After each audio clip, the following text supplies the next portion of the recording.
माजी नगरसेवक आणि शेतकरी कामगार पक्षाचे माजी नेते हरेश केणी यांनी भाजपाला सोडचिठ्ठी देत काँग्रेस पक्षात प्रवेश केला. भाजपमधील दुय्यम स्थान आणि कार्यकर्त्यांची होणारी घुसमट याला कंटाळून हा निर्णय घेतल्याचे केणी यांनी सांगितलं. येत्या काळात पनवेल परिसरात काँग्रेस पक्षाला उभारी देण्याचा मानस त्यांनी व्यक्त केला. हरेश केणी यांचा राजकीय प्रवास काँग्रेसपासून सुरू झाला होता. त्यानंतर त्यांनी राष्ट्रवादी काँग्रेस, शेतकरी कामगार पक्ष आणि भाजपमधून काम केलं. शेकापमध्ये असताना ते पंचायत समिती सदस्य, सभापती आणि पनवेल महानगरपालिकेचे नगरसेवक झाले. 2019च्या विधानसभा निवडणुकीत त्यांनी भाजपाचे आमदार प्रशांत ठाकूर यांच्या विरोधात निवडणूक लढवली आणि त्यांना 86,000हून अधिक मतं मिळाली. त्यानंतर त्यांनी शेकाप सोडून भाजपमध्ये प्रवेश केला, परंतु स्थानिक नेतृत्वाकडून सातत्यानं दुय्यम वागणूक मिळाल्याचा आरोप त्यांनी केला. असं असताना आता सत्तेतील भाजपामध्ये ते एक सक्रिय पदाधिकारी होते. मात्र भाजपच्या स्थानिक नेतृत्वामध्ये त्यांना दुय्यम स्थान दिल्याचा आरोप करत त्यांनी भाजप पक्षाला रामराम ठोकून काँग्रेस पक्षात प्रवेश केला.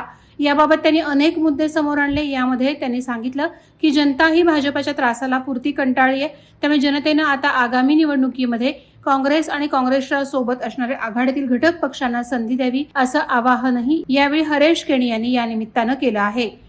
मोदीजीच्या नेतृत्वाखाली देश आर्थिक महासत्ता बनेल म्हणजे माझ्या सहित पूर्ण जनतेची अपेक्षा होती की देश एक जगातला आर्थिक महासत्ता बनेल. परंतु गेली 11 वर्षाच्या कालखंडात आज बेरोजगारीचं प्रमाण वाढलेलं आहे. शेतकरी आत्महत्या जवळजवळ वर्षभराच्या कालखंडात शेतकरी महाराष्ट्रात 2,000 शेतकरी आत्महत्या केलेले आहेत. मध्यमवर्गीय आणखी गरीब होत चालले आहे. धंद्यांची अवस्था अतिशय वाईट होत चालली आहे. शेअर मार्केट घसरत चालले आहेत. सोन्याचा भाव वाढत चाललेले आहेत. डॉलरचे रेट वाढत चाललेले आहेत. अशा परिस्थिती आज देशभरात आपल्याला पाहायला मिळत आहेत. त्यामुळे नक्कीच जनतेची भावना या भारतीय जनता म्हणजे जी अपेक्षा होती जनतेला ती आपल्याला दिसत नाही. त्यामुळे माझ्या सहित जनता ह्या भारतीय जनता पार्टीवर नाराज होत चालले. त्यामुळे नक्कीच मी त्या जनतेच्या भावनेशी सहमत होऊन या पक्षाचा राजीनामा दिलेला. पनवेल तालुक्यात सुरुवातीचा कालखंड पाहिला तर शेतकरी कामगार पक्ष आणि काँग्रेस हे दोन्हीच पक्ष होते आणि दोन्ही पक्ष तुल्यबल होते. नक्कीच मध्यंतरीच्या कालखंडात काँग्रेस कमजोर झालेला आहे, परंतु काँग्रेसला मानणारा वर्ग अजूनही भरपूर आहे.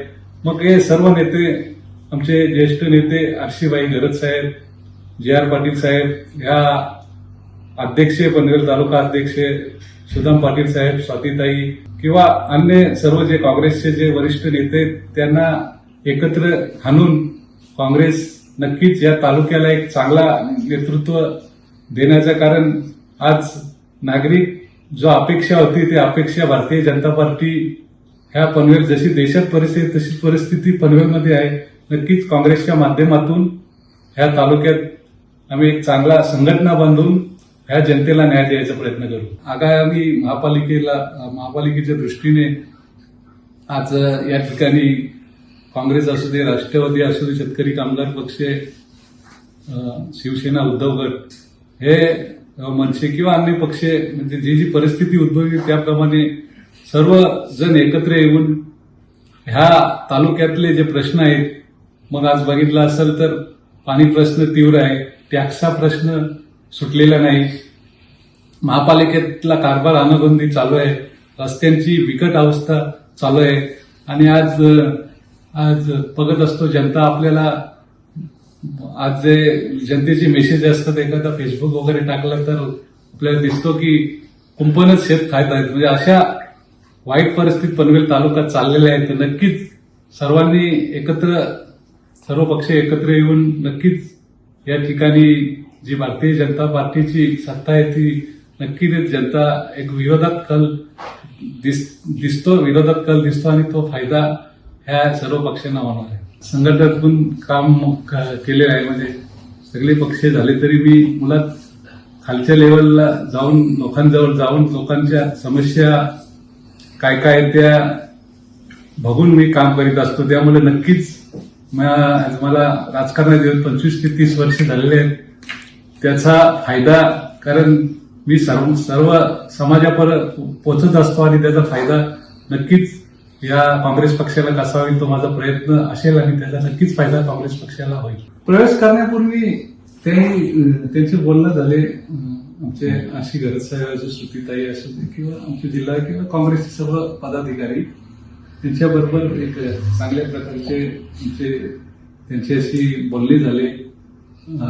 माझ्यासाठी ते कमिटमेंट केलेली आहे की तुझा जो वार्ड आहे त्या ठिकाणी तुला मी तिकीट देईल, त्याच्यासाठी कुठल्याही प्रकारची तडजोड होणार नाही. माझ्या कार्यकर्त्यांची भावना आहे की एकंदरीत जी परिस्थिती आहे त्या परिस्थितीला बघून माझ्या कार्यकर्त्यांनी माझ्यासहित माझे जे कार्यकर्ते निर्णय घेतला की आपल्याला हा काँग्रेस पक्ष भविष्याच्या दृष्टीने ज्या प्रकारे देशाचे नेतृत्व राहुल गांधीजी करत आहे, वोटचोरी असो किंवा अन्य भ्रष्टाचाराचे मुद्दे असो किंवा देशाची जी आजची परिस्थिती आहे, त्यामुळे भविष्याच्या दृष्टीने ह्या देशाला ते आपले राहुल गांधीचे नेतृत्व आवश्यक आहे आणि त्या दृष्टीने आपणही त्यांच्यासोबत गेलो पाहिजे अशी सर्व कार्यकर्त्यांची भावना आहे. आणि कार्यकर्त्यांची नागरिकांची जी भावना आहे ती माझी भावना आहे. जनतेचा कौल याच्या अगोदर 15 ते 20 वर्षे भारतीय जनता पार्टीला दिले आहेत. आज पनवेलची अवस्था आपण बघितलेली असेल. प्रत्येक ठिकाणी जनता त्रासलेली आहे. तर नक्कीच याच्या पुढे जनतेला आपल्या माध्यमातून आवाहन करतो की काँग्रेसला तुम्ही संधी द्या किंवा परिस्थितीनुसार काँग्रेसच्या बरोबर जे जे आघाडीचे घटक येतील त्यांना येत्या महापालिकेला मतदानाद्वारे संधी द्यावा हीच विनंती करतो. वादळवारा लाईव्हसाठी न्यूज ब्युरो पनवेल. नवी मुंबई व रायगड जिल्ह्यातील ताज्या बातम्या आणि घडामोडींसाठी सबस्क्राईब करा वादळवारा लाईव्ह चॅनल आणि दाबा बेल आयकॉन.